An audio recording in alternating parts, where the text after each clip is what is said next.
You know, I can't remember if I made a video on this or not, but this is a pretty rare attachment for the 140 over there. It is a John Deere 54C, 54-inch wide blade.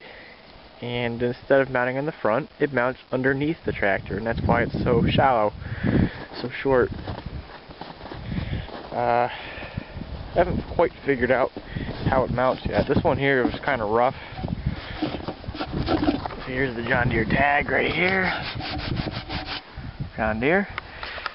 And I thought that originally it lifted from these two thingamajigs, but instead it lifts from right here and right here.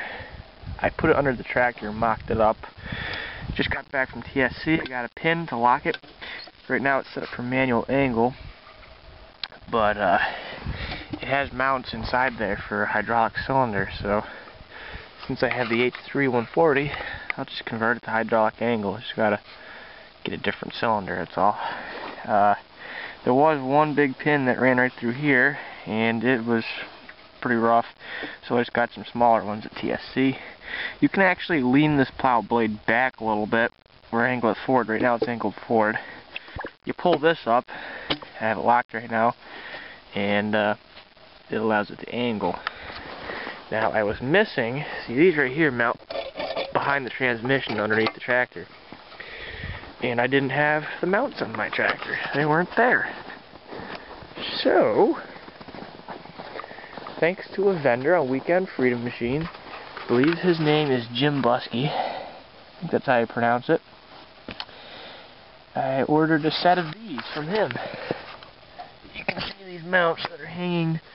Well, there's the one right there, the other one right there.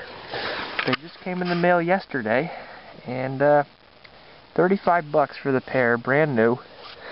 Not a bad price, considering how hard that thing there is to find, that blade. And that is where these pins mount. So basically it turns the 140 into like a miniature road grader, more or less, for smoothing out areas. That's more or less its main use. But this one here was buried in the floor of a barn or something. I got it from some farm. And it's all there for the most part. I had to get some hangers, which are right here. I got two of these. These are adjustable because I can turn them.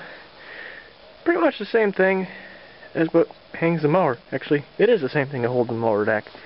Hangs it up, or lifts it, rather. And I'm looking forward to using this thing. It'd be pretty cool. It needs skid shoes. It doesn't have any right now. And I'm going to sand it down and paint it and make it look nice. It's not in rough shape or real bad. It's just a little rusty, that's all. And then I'll work on the Allis-Chalmers plow. This is an Allis-Chalmers Simplicity 10-inch plow.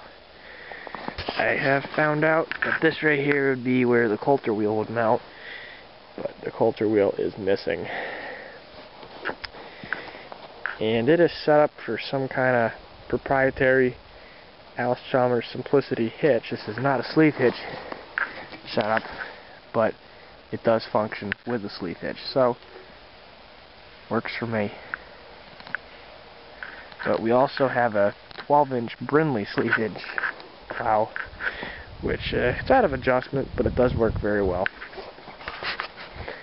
And lastly, this is my old 43 front blade for the 210, which I've sold. I'm planning on converting this blade to hydraulic lift anyways, for the 140 over there. I don't really feel the need to go out and buy a 54-inch blade that I'll never use. 43 would be more than enough for me.